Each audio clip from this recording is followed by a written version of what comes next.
오늘 이 아침 나눌 하나님의 말씀은 요한복음 6장 14절에서 18절까지 말씀입니다. 요한복음 6장 14절로부터 18절까지 우리 함께 말씀을 읽습니다. 그 사람들이 예수께서 행하신 이 표적을 보고 말하되 이는 참으로 세상에 오실 그 선지자라 하더라. 그러므로 예수께서 그들이 와서 자기를 억지로 붙들어 임금으로 삼으려는 줄 아시고 다시 혼자 산으로 떠나가시니라. 저물매 제자들이 바다에 내려가서 배를 타고 바다를 건너 가버나움으로 가는데 이미 어두웠고 예수는 아직 그들에게 오시지 아니하셨더니 큰 바람이 불어 파도가 일어나더라. 아멘. 기도드리겠습니다. 하나님 감사합니다.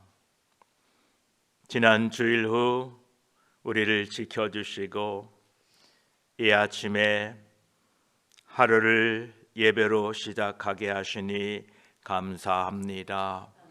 오늘도 예배 가운데 함께 하시고 하나님의 말씀을 통하여 우리를 새롭게 하시고 힘 주시고 지혜 주시어서 오늘 하루도 하나님의 백성으로 부족함이 없도록 도와주시옵소서. 말씀을 나눌 때에 성령 하나님께서 함께하여 주시옵소서. 우리 구주 예수 그리스도의 이름으로 기도드립니다. 아멘. 이제 계속해서 요한복음 강해로 새벽 기도를 다시 요한복음으로 돌아왔습니다. 우리가 지난 시간에 예수님께서는 오병이어의 기적을 베풀어 주셔서 배고픈 군중들을 먹이셨습니다. 6장 14절에 보면 그 사람들이 예수께서 행하신 이 표적을 보고 말하되 이는 참으로 세상에 오실 그 선지자라 하더라 라고 말씀합니다. 이 오병이어의 기적을 통하여 예수 그리스도는 자신이 하나님 되심을 나타내셨습니다. 사람들은 그것을 반박할 수가 없었습니다. 그리고 군중들은 큰 감명을 받았습니다. 그리고 14절 후반부에 그 선지자라고 사람들이 말합니다. 여기 나오는 그 선지자는 신명기 18장 5절에 하나님께서 모세를 통하여 말씀하신 약속의 말씀입니다. 신명기 18장 5절에 내 하나님 여호와께서 너희 가운데에 내 형제 중에서 너를 위하여 나와 같은 선지자 하나를 일으키시리니 너희는 그의 말을 들을지니라. 이렇게 기록되었습니다. 유대인들은 지금 예수님이 그 선지자, 즉 예수 그리스도를 메시아로 받아들일 준비가 되어 있다는 겁니다. 그런데 이 유대인들은 그 선지자께서 하나님의 아들 되심과 죄인된 인간을 건져주시는 온 인류의 구세주 되심을 알지 못하고 아래 15절과 같이 예수님을 억지로 붙들어 자신들의 임금으로 삼으려고 했던 것입니다. 이것은 하나님의 뜻과는 거리가 먼 것이었고 유대인들은 자신의 목적을 위하여 선지자, 구원자를 원했던 것입니다. 지금 유대인들은 예수 그리스도께서 가지고 계신 그 신적인 능력으로 저 증오스러운 자신들을 핍박하는 로마 사람들을 단번에 파멸해 주시고 그리고 자신들을 해방시켜 주시기를 기대했던 것입니다. 그래서 15절에 보면 그러므로 예수께서 그들이 와서 자기를 억지로 붙들어 임금으로 삼으려는 줄 아시고 다시 혼자 산으로 떠나 가시니라 라고 말씀하고 계십니다. 예수님께서는 유대인들이 그럴듯하게 말하는 당신이 바로 그 선지자라라는 말에 속지 않으셨습니다. 그들의 말은 분명히 기특하고 칭찬 들을 만한 말입니다. 그러나 예수님께서는 그들의 마음을 읽으셨습니다. 예수 그리스도 앞에 우리가 나아갈 때에 우리의 마음에 무엇이 감추어져 있는지 주님은 알고 계십니다. 우리들이 혹 사람 앞에서 솔직하지 못한다 할지라도 하나님 앞에서는 우리 모두가 진솔해야 합니다. 그래야 하나님의 은혜를 받게 됩니다. 지금 유대인들은 예수 그리스도를 입으로는 선지자라고 인정하였습니다. 그리고 예수 그리스도를 자신들의 왕으로 삼으려고 했습니다. 이미 유대인들은 예수 그리스도께서 이적과 기적을 베푸신 것을 알고 있습니다. 그러하기에 예수 그리스도께서 자신들의 왕이 되면 앞에서 말씀드린 것과 같이 로마의 모든 세력을 한순간에 무너뜨릴 수 있을 것이라 생각했고, 또한 오병이어의 기적을 경험한 터라 예수 그리스도께서 자신들의 왕이 되시면 먹고 사는 문제는 단번에 해결될 것이라 기대했습니다. 생각해 보십시오. 오병이어의 기적인데 쌀 한 말만 있으면 몇 가마, 몇 천 가마, 이거는 쉬운 일이지요. 그래서 그들은 예수 그리스도를 자신들의 왕으로 삼으려고 했습니다. 하지만 예수님께서 그들의 왕이 되는 길은 달랐습니다. 예수 그리스도께서는 자신을 죄를 위한 희생 제물로 바쳐짐으로 우선적으로 대제사장의 직무를 수행하신 후에야 비로소 왕이 되실 수 있었습니다. 또한 예수 그리스도는 왕으로 삼아질 필요가 없으신 분입니다. 이미 그분은 왕이십니다. 마태복음 2장 2절에 유대인의 왕으로 나신 이가 어디 계시냐? 우리가 동방에서 그의 별을 보고 그에게 경배하러 왔노라 라고 말씀하고 계십니다. 예수님께서는 유대인들이 억지로 자신들의 임금으로 삼으려는 줄을 아시고 본문에 보니까 다시 혼자 산으로 가시니라, 떠나가시니라 이렇게 기록되고 있습니다. 마태복음은 이 본문을 예수 그리스도께서 기도하러 따로 산에 올라가셨다라고 기록했습니다. 다른 복음서에는요, 예수님께서 기도하셨다라는 기록이 참 많은데 요한복음에는 십자가를 지시기 전 17장에 제자들을 위한 중보 기도 외에는 기도하셨다는 기록이 없습니다.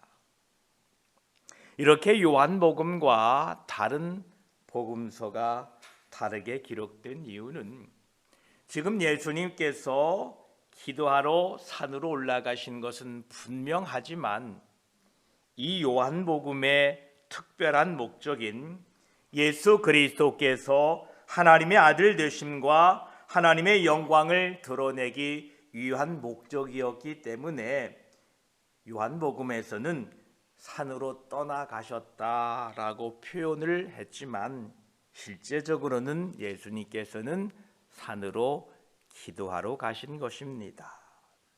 예수님께서는 이제 산으로 기도하러 가셨고 제자들은 이제 바다로 내려가고 배를 타고 갑니다. 그 내용이 16절부터 기록됩니다. 저물매 제자들이 바다에 내려가서라고 말씀하십니다. 마태는 이에 대한 이유를 마태복음 14장 22절에 예수께서 즉시 제자들을 재촉하사 자기가 무리를 보내는 동안에 배를 타고 앞서 건너가게 하시고라고 설명하고 있습니다. 오병이어의 기적 이후에 사람들이 예수님을 잡아 억지로 임금을 시키려고 하자 예수님께서는 제자들을 명하사 빨리 배 타고 가라. 그리고 자신은 무리를 보내시고 이제 산으로 올라가셨다라는 것입니다. 그래서 예수님께서 제자들을 앞서 가게 하셨는데 여기에서 제자들의 믿음에 대한 또 하나의 교훈을 가르쳐 주시기 위하여 그렇게 하셨습니다. 그것이 17절의 내용입니다. 배를 타고 바다를 건너 가버나움으로 가는데 이미 어두웠고 예수는 아직 그들에게 오시지 아니하셨더니 라고 말씀합니다. 여기 나오는 이 17절은 우리가 하늘나라를 향하여 걸어갈 때에 우리들이 통과해야 하는 상황을 자세히 알려주고 있습니다. 예수 그리스도를 믿는 사람들은 분명히 세상에 속해 있지 않습니다. 하지만 우리들은 필연적으로 이 세상 안에 살고 있습니다. 이 세상은 타락되고 악한 자들이 득실거리고 있는데 마치 어두워져 있고 큰 바람이 이는 바다와 같습니다. 우리가 사는 이 세상은 예수 그리스도를 거부했고 지금도 거부하고 있습니다. 요한일서 5장 19절에 또 아는 것은 우리는 하나님께 속하고 온 세상은 악한 자 안에 처한 것이며 라고 말씀하십니다.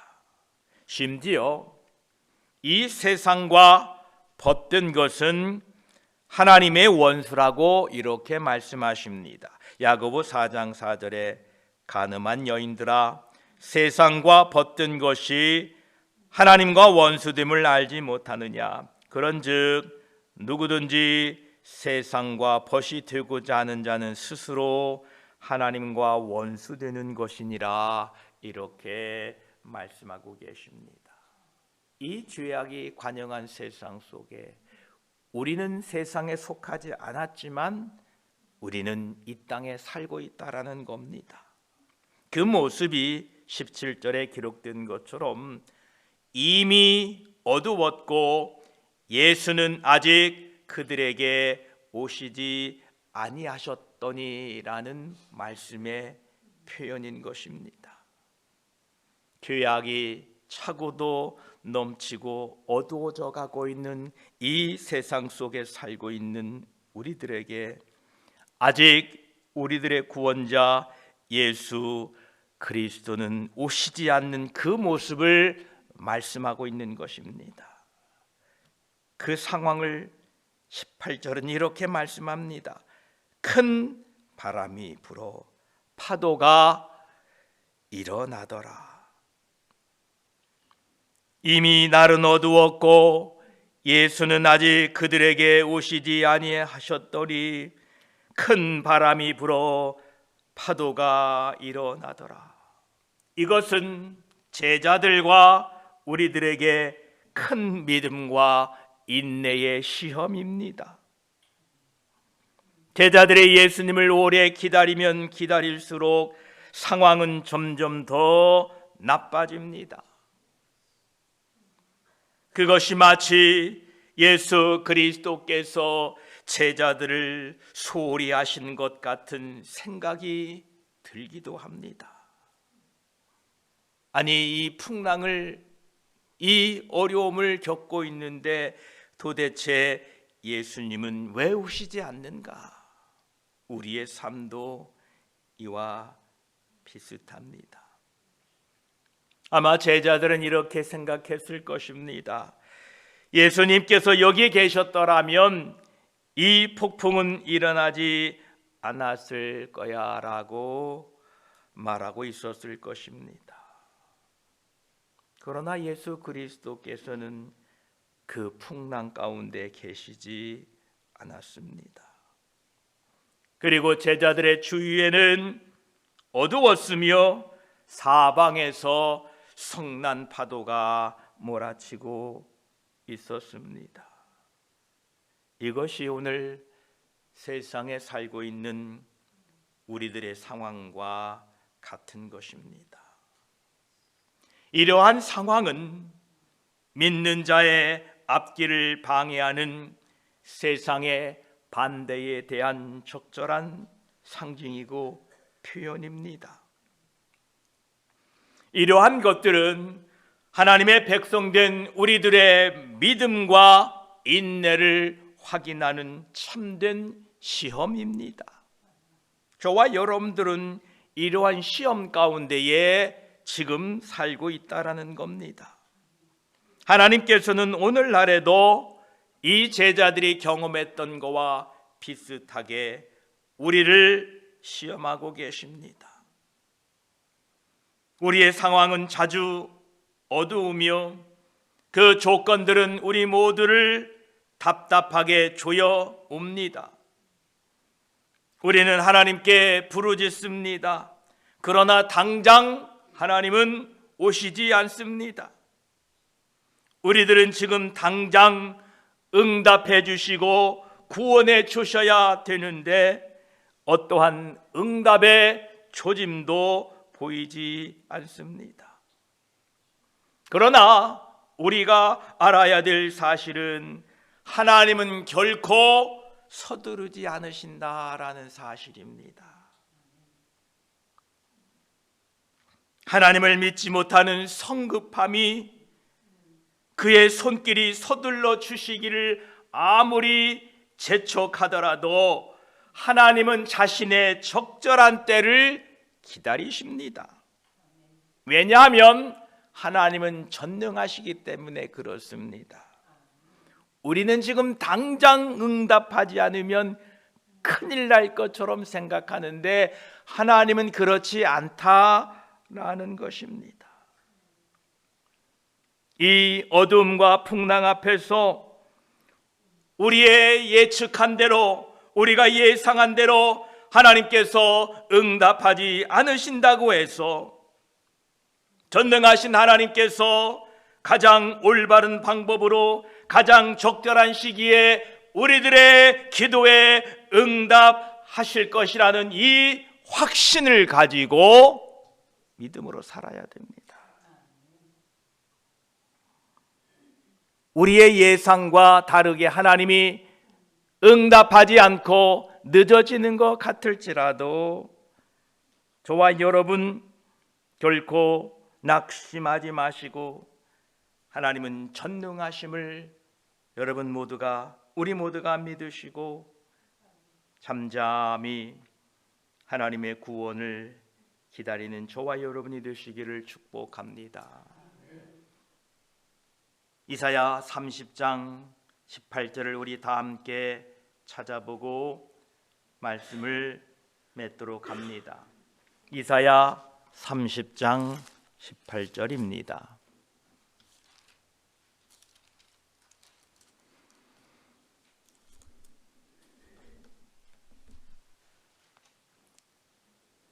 구약성경 1002쪽입니다.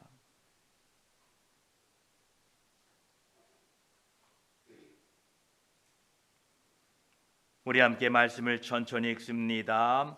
그러나 여호와께서 기다리시나니 이는 너희에게 은혜를 베풀려 하심이요 일어나시리니 이는 너희를 긍휼히 여기려 하심이라. 대저 여호와는 정의의 하나님이시라. 그를 기다리는 자마다 복이 있도다. 아멘. 우리 다시 한번 읽습니다. 그러나 여호와께서 기다리시나니 이는 너희에게 은혜를 베풀려 하심이요 일어나시리니 이는 너희를 긍휼히 여기려 하심이라. 대저 여호와는 정의의 하나님이심이라. 그를 기다리는 자마다 복이 있도다. 아멘. 하나님을 신뢰하고 잠잠히 그의 구원을 기다리십시오. 하나님은 반드시 정확한 때에 오셔서 우리들을 구원해 주실 것입니다. 기도드리겠습니다. 하나님 감사합니다. 제자들이 주님의 명령을 따라 배를 타고 가버나움으로 향했는데 날은 어두워져 가고 풍랑이 일어나는데 예수님께서는 아직 그들에게 오시지 아니하는 모습을 이 아침에 나누었습니다. 우리는 세상에 속하지 않았고 이 세상은 예수 그리스도를 거부하고 이 세상은 점점 더 어두워져 가고 죄악은 차고 넘치고 있는데 그 위태한 풍랑 가운데 있는 우리들에게 주님은 아직 오시지 않고 우리의 기도는 당장 응답되지 않고 있는 이 상황 속에서 우리는 하나님을 신뢰하고 믿음으로 살기를 원합니다. 상황은 점점 더 나빠진다 할지라도 하나님 우리에게 믿음을 주시어서 여호와를 기다리는 자마다 복이 있다라고 말씀하셨사오니 우리가 예상한 대로 우리가 예측한 대로 하나님이 응답하시지 않는다고 해서 전능하신 하나님께서 가장 올바른 방법으로 가장 적절한 시기에 우리들의 기도에 응답하실 것이라는 확신을 포기해서는 안 됩니다. 하나님 감사합니다. 이러한 담대하고 이러한 견고한 믿음을 우리에게 주시어서 점점 어두워져 가고 바람과 풍랑이 일고 있는 이 세상 속에 있는 우리들에게 오늘 또 하나님을 신뢰하고 잠잠히 그의 구원을 바라며 믿음으로 주님이 말씀하신 그 목적지를 향하여 노저 갈 수 있도록 주여 축복하여 주시옵소서. 주님은 정확한 때에 우리에게 오실 줄 믿습니다. 정확한 시기에 정확한 날짜에 정확한 그 상황에 오시어서 우리의 문제를 해결하시고 그 바다를 잠잠케 하실 줄 믿습니다. 하나님을 신뢰합니다. 함께하여 주시옵소서. 우리 구주 예수 그리스도의 이름으로 기도드립니다. 아멘.